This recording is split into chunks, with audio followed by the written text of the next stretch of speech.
ಆಸ್ತಿ ಹೊಂದಿರುವವರಿಗೆ good news ಒಂದು ಸಿಗ್ತಾ ಇದೆ. ಗ್ರಾಮ ಪಂಚಾಯತ್ ವ್ಯಾಪ್ತಿಯ ಅಕ್ರಮ ಬಡಾವಣೆಗಳ ಆಸ್ತಿದಾರರಿಗೆ ಗುಡ್ ನ್ಯೂಸ್. ಗ್ರಾಮೀಣ ರೆವೆನ್ಯೂ ಸೈಟ್ಗೂ ಸಿಗಲಿದೆ ಈ ಖಾತಾ.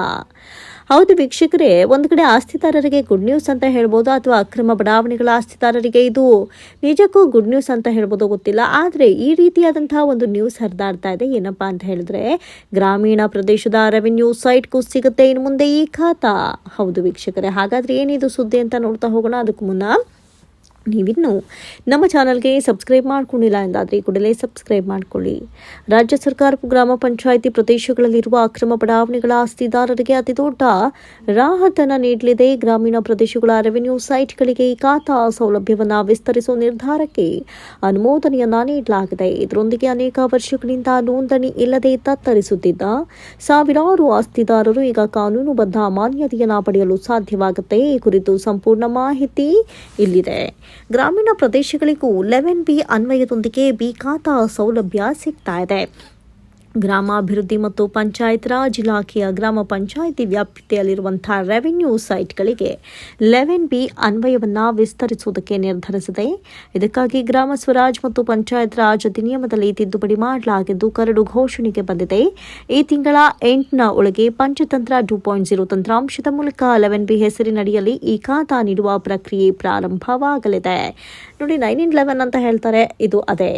ಲಕ್ಷಾಂತರ ಆಸ್ತಿಗಳಿಗೆ ಈ ಖಾತಾ ಸೌಲಭ್ಯ ಅವೈಲಬಲ್ ಇದೆ. ಇದುವರೆಗೆ ಪಂಚತಂತ್ರ 2.0 ವ್ಯವಸ್ಥೆಯಲ್ಲಿ 1,40,00,000 ಆಸ್ತಿಗಳು ರಿಜಿಸ್ಟರ್ ಆಗಿದ್ದು, ಈ ಸ್ವತ್ತು ಅಂದರೆ ಪೋರ್ಟಲ್ ಮೂಲಕ 44 ಲ್ಯಾಕ್ ಅಂದರೆ 44 ಲಕ್ಷ ಆಸ್ತಿಗಳಿಗೆ ಈ ಖಾತಾವನ್ನು ನೀಡಲಾಗಿತ್ತು. ಈಗ ಉಳಿದ 96 ಲಕ್ಷಕ್ಕೂ ಹೆಚ್ಚು ಆಸ್ತಿಗಳಿಗೆ ಈ ಸೌಲಭ್ಯವನ್ನು ವಿಸ್ತರಿಸಲಾಗ್ತಾ ಇದೆ. ಹೊಸದಾಗಿ ನಿರ್ಮಾಣವಾದ ಅನಧಿಕೃತ ಲೇಔಟ್ಗಳಲ್ಲಿರುವ ಸಾವಿರಾರು ಸೈಟ್ಗಳಿಗೂ ಈ ಸ್ವತ್ತು ಪೋರ್ಟಲ್ನಲ್ಲಿ 11B ಅನ್ವಯದ ಅಡಿಯಲ್ಲಿ ಮಾನ್ಯತೆಯನ್ನು ನೀಡಲಾಗುತ್ತೆ.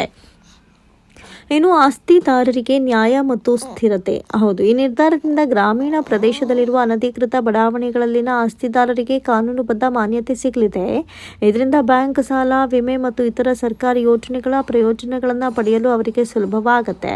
ಇದಲ್ಲದೆ ಸರ್ಕಾರಿ ಸೇವೆಗಳಿಗೆ ದಾಖಲೆಗಳನ್ನು ಸುಗಮವಾಗಿ ಸಲ್ಲಿಸುವುದು, ಆಸ್ತಿ ವಹಿವಾಟುಗಳನ್ನು ಪಾರದರ್ಶಕವಾಗಿ ನಡೆಸುವುದು ಮುಂತಾದ ಯೋಜನೆಗಳು ಲಭ್ಯವಿದೆ. ಇನ್ನು ಮುಂದಿನ ಹಂತ ಹೇಗಿರುತ್ತೆ ಸರ್ಕಾರದ್ದು ಗ್ರಾಮ ಪಂಚಾಯತ್ ಠಾಣಾ ವ್ಯಾಪ್ತಿಯಲ್ಲಿ ಬರೋದು ಅಂತ ನೋಡೋದಾದ್ರೆ, ಸರ್ಕಾರವು ಜುಲೈ ತಿಂಗಳ ಕೊನೆಯೊಳಗೆ ಪಂಚತಂತ್ರ 2.0 ತಂತ್ರಾಂಶವನ್ನು ಅಪ್ಡೇಟ್ ಮಾಡಿ ಹೊಸ ವ್ಯವಸ್ಥೆಯನ್ನು ಜಾರಿಗೆ ತರುತ್ತೆ. ಇನ್ನು ಆಸ್ತಿ ಹೊಂದಿರೋರು ಆಸ್ತಿದಾರರು ತಮ್ಮ ದಾಖಲೆಗಳನ್ನು ಪರಿಶೀಲಿಸಿ ಅಗತ್ಯವಿದ್ದಲ್ಲಿ ಸರಿಪಡಿಸಿಕೊಳ್ಳುವಂಥ ಟೈಮ್ನ ಕೂಡ ಕೊಟ್ಟಿದೆ. ಇದು ರಾಜ್ಯದಲ್ಲಿರುವಂಥ ರೂರಲ್ ಸೈಡ್ ಅಂದರೆ ಗ್ರಾಮೀಣ ಪ್ರದೇಶದಲ್ಲಿನ ಭೂ ನೋಂದಣಿ ಮತ್ತು ಆಸ್ತಿ ಹಕ್ಕುಗಳನ್ನು ಸುಧಾರಿಸುವ ದಿಶೆಯಲ್ಲಿ ಒಂದು ಮಹತ್ವದ ಹೆಜ್ಜೆಯಾಗಿದೆ.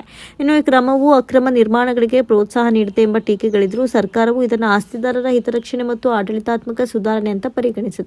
ಹೀಗಾಗಿ ಗ್ರಾಮೀಣ ಪ್ರದೇಶಗಳಲ್ಲಿನ ಲಕ್ಷಾಂತರ ಜನರಿಗೆ ಭೂಸ್ವಾಮ್ಯದ ನ್ಯಾಯ ಸಿಗಲಿದೆ ಎಂಬುದು ಸರ್ಕಾರದ ವಾದವಾಗಿದೆ. ಅದೇನೇ ಆಗಿರಲಿ, ಈಗ ಸಖತ್ತು ಡೌಟ್ ಇದೆ. ಆದರೆ ಈ ವಿಚಾರದಲ್ಲಿ ಇದೀಗ ಒಂದಷ್ಟು ಬದಲಾವಣೆ ಗ್ರಾಮ ಪಂಚಾಯತ್ ರೂರಲ್ ಸೈಡ್ಗೆ ಕೊಡ್ತಾ ಇರೋದು ಬಹಳಷ್ಟು ಹೆಲ್ಪ್ಫುಲ್ ಆಗುತ್ತೆ. ಇದ್ರ ಬಗ್ಗೆ ನೀವೇನಂತೀರಿ? ನಿಮ್ಮ ಅನಿಸಿಕೆ ಅಭಿಪ್ರಾಯವನ್ನು ತಪ್ಪದೆ ಕಾಮೆಂಟ್ ಸೆಕ್ಷನಲ್ಲಿ ತಿಳಿಸಿ. ಧನ್ಯವಾದಗಳು.